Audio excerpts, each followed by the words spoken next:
So this is Katie Miller, and her grandparents did something really super special 50 years ago. Katie, what was that? They founded Sight and Sound, Glenn and Shirley Eshelman.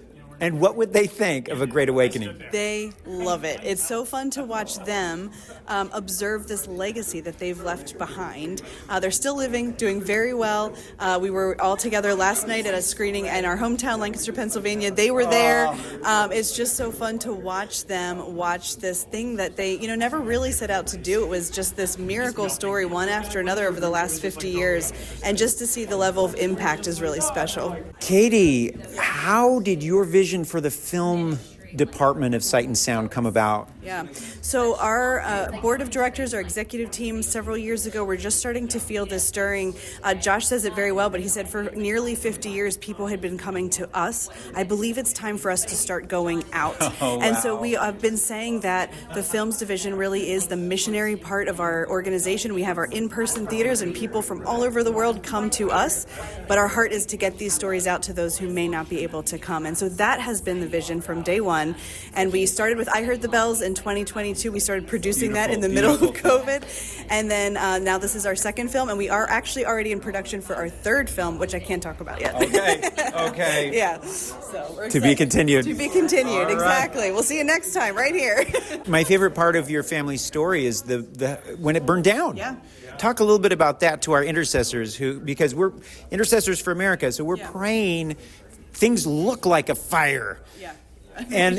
But what came from that fire? Yeah. So in 1997, we had just launched our brand new show, Noah. We kind of felt like we had found our calling to do Bible stories on stage, which we did. And in January, we had a devastating fire that destroyed everything. And at the time, we weren't getting any insurance money. We weren't sure how or if we were going to come back.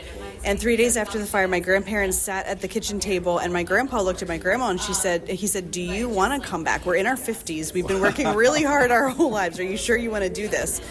And they sat there for a minute, and then she finally said, "If we don't come back, I don't think I could live with myself for another day. This is not just what we do, it's what we're called to. This is our calling." And he said, "Okay." And that night, he went out to his office, and we still have the original piece of paper. He sketched out the exterior of our theater that exists today. He took it to an architect, and within the next several days, we got phone calls from different friends in the community that banded together to put a bank group together to help lend us the money. And it was one miracle after another. It truly was. And so the Lord can bring much beauty from ashes. He really can. Amen. Amen. How do you want our intercessors praying for a great awakening? You've seen miracles. So what miracles are you going to call down for this film? Yeah. I mean, our heart really is to see this film explode, not for the sake of the movie, but for what we believe it's a part of what God is already doing throughout the country. And so our hope is that people come there inspired by the story, and that they themselves walk out knowing they are the one tiny candle that can illuminate 1,000. It takes all of us in our own communities being that light. Thank you so much, Katie. Thank you. Appreciate it.